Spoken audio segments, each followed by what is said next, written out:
ഇനി അടുത്തത് 13ാമത്തെ ശ്ലോകമാണ്. ഭീഷ്മപിതാമഹൻ വീണ്ടും പറഞ്ഞു കൊടുക്കുകയാണ്. യാനി നാമാനി ഗൗണാനി വിഖ്യാതാനി മഹാത്മന ഋഷിഭിഃ പരിഗീതാനി താനി വക്ഷ്യാമി ഭൂതയേ. യാനി നാമാനി,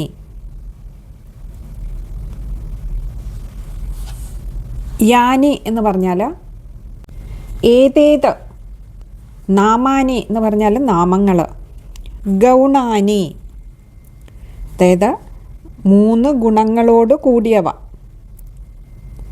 രജസ് സത്വ തമോ ഗുണങ്ങളോട് കൂടിയവ.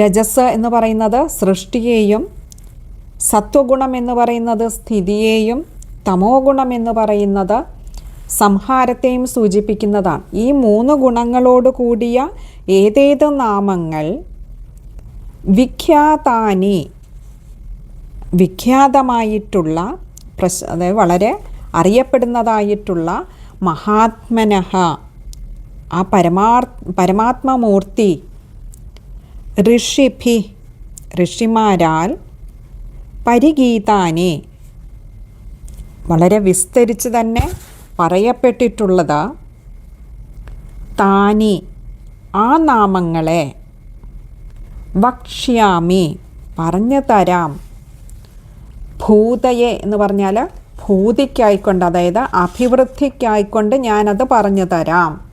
അപ്പോൾ ഏതേത് നാമങ്ങളെയാണ് ജപിക്കേണ്ടത്, എന്താണ് ജപിക്കേണ്ടത് എന്ന് ചോദിച്ചതിനുള്ള മറുപടിയാണ് ഇവിടെ പറയുന്നത്. ഏതേതെല്ലാം നാമങ്ങളാണോ ആ പുരുഷോത്തമൻ്റെ ഗുണനിമിത്തമായി പ്രവർത്തനങ്ങളായിട്ടുള്ളത്, അതായത് ഭഗവാന്റെ നാമങ്ങളൊക്കെ ഭഗവാന്റെ ഗുണങ്ങളെ വാഴ്ത്തുന്നവയും കൂടിയാണ്, മഹത്വത്തെയും ഗുണങ്ങളെയൊക്കെ വാഴ്ത്തുന്നതാണ്. അതുകൊണ്ട് തന്നെ നാമങ്ങളിലും ഈ 3 ഗുണങ്ങൾ ഒളിഞ്ഞിരിക്കുന്നതായി നമുക്ക് തോന്നാം. അവയിൽ യാതൊരു നാമങ്ങളാണോ പ്രസിദ്ധങ്ങളായിട്ടുള്ളത്, ഭഗവാന്റെ നാമങ്ങൾ തന്നെയല്ല, യാതൊരു നാമങ്ങളാണോ ഋഷിമാരാൽ ഗാനം ചെയ്യപ്പെട്ടിട്ടുള്ളത്, പറയപ്പെട്ടിട്ടുള്ളത്, ആ നാമങ്ങളെ ഞാൻ ഐശ്വര്യത്തിനും പുരുഷാർത്ഥ സിദ്ധിക്കും വേണ്ടിയിട്ട് ഞാൻ അങ്ങേക്ക് പറഞ്ഞു തരാം, അല്ലയോ യുധിഷ്ഠിര മഹാരാജാവേ. 14ാമത്തെ ശ്ലോകം. ഋഷിർനാംനാം സഹസ്രസ്യ വേദവ്യാസോ മഹാമുനി ഛന്ദോനുഷ്ടുപ് തഥാ ദേവോ ഭഗവാൻ ദേവകീസുതഃ. ഋഷിർനാംനാം, ഋഷിഹി നാംനാം 2 വാക്കുകളാണ്. നാംനാം എന്ന് പറഞ്ഞാൽ അങ്ങനെയുള്ള പേരോട് കൂടിയ ഋഷി.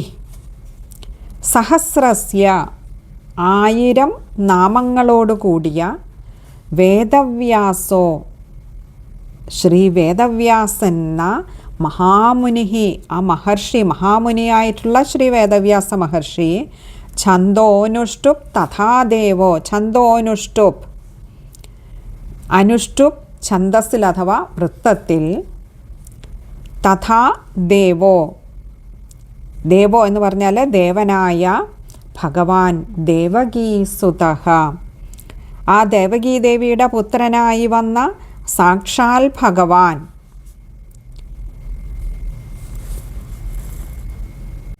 അടുത്ത ഒരു ശ്ലോകം കൂടെ നോക്കിയിട്ട് നമുക്ക് ഒന്നിച്ച് ഇതിൻ്റെ അർത്ഥം മനസ്സിലാകുന്ന, അപ്പോഴേ മനസ്സിലാകൂ. അമൃതാംശൂദ്ഭവോ ബീജം ശക്തിർദേവകി നന്ദന ത്രിസാമാ ഹൃദയം തസ്യ ശാന്ത്യർത്ഥേ വിനിയുജ്യത്തെ. അമൃതാംശൂദ്ഭവോ, അമൃതാംശൂദ്ഭവനും, ശക്തിർ ദേവകി നന്ദന, ദേവകി ദേവിയുടെ പുത്രനായിട്ടുള്ള ആ സാക്ഷാൽ ശ്രീകൃഷ്ണ ഭഗവാൻ ശക്തി, ശക്തിയും ത്രിസാമാ ഹൃദയം, ഹൃദയം ത്രിസാമാവും, തസ്യ ശാന്ത്യർത്ഥേ വിനിയുജ്യത്തെ, ശാന്ത്യർത്ഥേ ശാന്തിയുടെ വിനിയോഗവുമാകുന്നു, വിനിയുജ്യത്തെ. ഇത് ഇത് പൂർവന്യാസമാണ് ഇനി അങ്ങോട്ടുള്ള ശ്ലോകങ്ങൾ കുറച്ച്. അതുകൊണ്ട് തന്നെ മനസ്സിലാക്കാൻ അല്പം ബുദ്ധിമുട്ടുണ്ടാവാം. തന്നെയല്ല ഇത് കൂടുതലും നമ്മൾ ആഴങ്ങളിലേക്ക് ഇറങ്ങിച്ചെന്ന് അറിയേണ്ടതായിട്ടുള്ള ശ്ലോകങ്ങളുമല്ല. അത് പൂർവന്യാസത്തിനുള്ള ശ്ലോകങ്ങളായതുകൊണ്ട് തന്നെ നമ്മൾ ചുരുക്കി പറഞ്ഞാൽ ഈ സഹസ്രനാമത്തിൻ്റെ ഋഷി എന്ന് പറയുന്നത് വേദവ്യാസൻ എന്ന മഹാമഹർഷി മഹാമുനിയും ഛന്ദസ് അനുഷ്ടുപ്പും അതേപോലെ ദേവകീപുത്രനായിട്ടുള്ള ഭഗവാനുമാണ്, ശ്രീകൃഷ്ണ ഭഗവാനുമാണ്.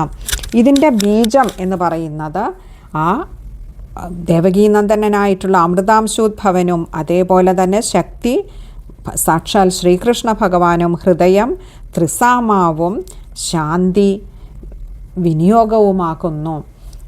സാധാരണ ഋഷി, ഛന്ദസ്, ദേവത, ബീജം, ശക്തി, ഹൃദയം, വിനിയോഗം ഇങ്ങനെയൊക്കെയുള്ളത് മന്ത്രത്തിൻ്റെ അംഗങ്ങളായിട്ടാണ് പറയാറുള്ളത്. അതായത് അംഗവിന്യാസത്തോടു കൂടി മന്ത്രമായിട്ട് സഹസ്രനാമം ജപിക്കണമെങ്കിൽ അത് ഗുരുമുഖത്ത് നിന്ന് ഉപദേശം ലഭിച്ചിട്ട് മാത്രമേ ചെയ്യാവൂ എന്നാണ് വിധി. എന്നാൽ ഇതിപ്പോൾ ഒരു സ്തോത്രമായിട്ടോ നാമാവലിയായിട്ടോ സഹസ്രനാമം ആർക്കു വേണമെങ്കിലും ജപിക്കാമെന്നും കൽപ്പിച്ചിട്ടുണ്ട്. അതുകൊണ്ട് തന്നെ നമ്മൾ ഇത് ഗുരുമുഖത്തു നിന്ന് ലഭിക്കേണ്ടതായതുകൊണ്ട് തന്നെ കൂടുതൽ വിശദീകരിച്ച് നമ്മൾ ഇതിലേക്ക് പോകുന്നില്ല. അർത്ഥം അറിഞ്ഞ് മുൻപോട്ട് വെറുതെ എന്ന് അതിൻ്റെ ഉപരിതലത്തിൽ കൂടി അർത്ഥം അറിഞ്ഞ് മുൻപോട്ട് പോയാൽ മതിയാകും. ഇനി അടുത്തത് 16-ാമത്തെ ശ്ലോകമാണ്. വിഷ്ണും ജിഷ്ണും മഹാവിഷ്ണും പ്രഭവിഷ്ണും മഹേശ്വരം അനേകരൂപ ദൈത്യാന്തം നമാമി പുരുഷോത്തമം. വിഷ്ണു എന്ന് പറഞ്ഞാൽ സർവവ്യാപിയായിട്ടുള്ള ഭഗവാൻ. ജിഷ്ണു എന്ന് പറഞ്ഞാൽ എല്ലാത്തിനെയും ജയിക്കുന്നതായിട്ടുള്ള ജയത്തിൻ്റെ സ്വരൂപനായിട്ടുള്ള ഭഗവാൻ. അങ്ങനെയുള്ള മഹാവിഷ്ണു എന്ന നാമത്തോടു കൂടിയ പ്രഭവിഷ്ണു എല്ലാത്തിൻ്റെയും പ്രഭുവായിരിക്കുന്നതായിട്ടുള്ള മഹേശ്വരം മഹാത്മാവായ ഈശ്വരനായിരിക്കുന്നതും അനേക രൂപദൈത്യാന്തം അനേക സ്വരൂപങ്ങൾ ധരിച്ച് ദൈത്യാന്തം എന്ന് പറഞ്ഞാൽ ദൈത്യന്മാരെ നിഗ്രഹിച്ചവനുമായിട്ടുള്ള നമാമി പുരുഷോത്തമം. അങ്ങനെയുള്ള ആ സാക്ഷാൽ പുരുഷോത്തമനെ ഞാനിതാ നമാമി നമസ്കരിക്കുന്നു. അപ്പോൾ സർവവ്യാപിയും ജയം എന്ന് പറയുന്നത് തന്നെ സ്വരൂപമായിട്ടുള്ളവനുമായിട്ടുള്ള ആ മഹാവിഷ്ണു എന്ന നാമധേയത്തോടു കൂടിയവനും സർവ്വതിൻ്റെയും സർവ ചരാചരങ്ങളുടെയും സകല ലോകങ്ങളുടെയും പ്രഭുവായിരിക്കുന്നവനും അതുപോലെ മഹാത്മാവായ ഈശ്വരനായിരിക്കുന്നവനും അനേക സ്വരൂപങ്ങൾ ധരിച്ച് എത്രയോ അസുരന്മാരെ നിഗ്രഹിച്ചവനുമായിട്ടുള്ള ആ സാക്ഷാൽ പുരുഷോത്തമനെ ഞാനിതാ നമസ്കരിക്കുന്നു. ഇനി അടുത്തത് 17-ാമത്തെ ശ്ലോകമാണ്. ഇനി 17 മുതൽക്ക് 20 വരെയുള്ള 4 ശ്ലോകങ്ങൾ അത് ആത്മരക്ഷയ്ക്ക് വേണ്ടിയിട്ട് സർവമംഗളങ്ങളും സിദ്ധിക്കുന്നതിന് വേണ്ടിയിട്ട് വിന്യസിക്കുന്നതാണ്. നമുക്ക് നോക്കാം. 17-ാമത്തെ ശ്ലോകം. കേശവഃ പാതു മേ പാദൗ ജംഘേ നാരായണോ മമ മാധവോ മേ കടിം പാതു ഗോവിന്ദോ ഗുഹ്യമേവ ച. കേശവഃ പാതു മേ. കേശവൻ പാതു രക്ഷിക്കട്ടെ, മേ എൻ്റെ, പാദങ്ങളെ.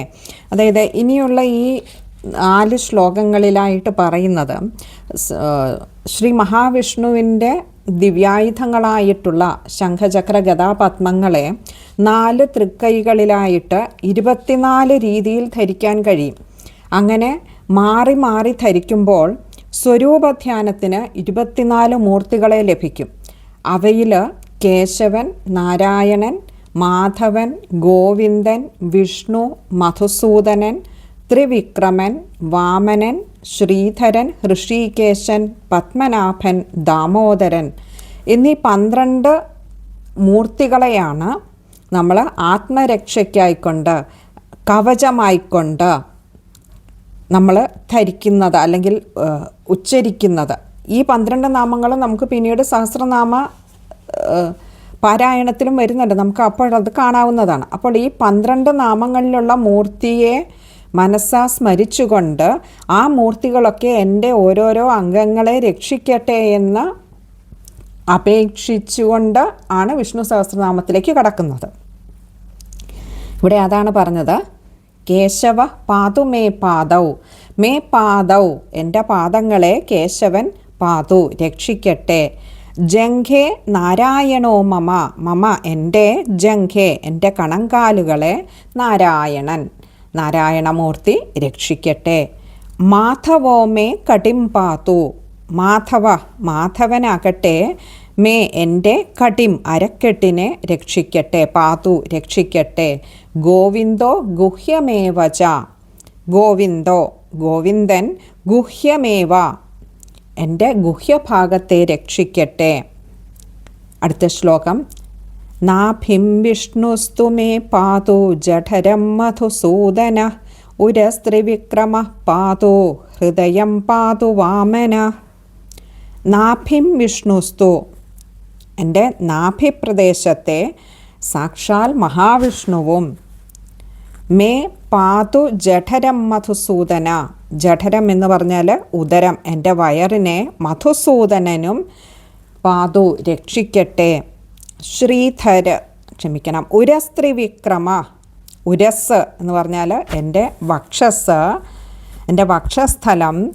ത്രിവിക്രമ ത്രിവിക്രമനും അതേപോലെ പാതു എന്ന് പറഞ്ഞാൽ രക്ഷിക്കട്ടെ. ഹൃദയം പാതു വാമന, ഹൃദയത്തെ വാമനമൂർത്തിയും രക്ഷിക്കട്ടെ. ശ്രീധര, അടുത്ത ശ്ലോകം, ശ്രീധര പാതു മേ കണ്ഠം ഹൃഷീകേശോ മുഖം മമ, പത്മനാഭസ്തു നയനേ ശിരോ ദാമോദരോ മമ. ശ്രീധര, ശ്രീധരൻ പാതു മേ കണ്ഠം രക്ഷിക്കട്ടെ എൻ്റെ കണ്ഠപ്രദേശത്തെ കഴുത്തിനെ.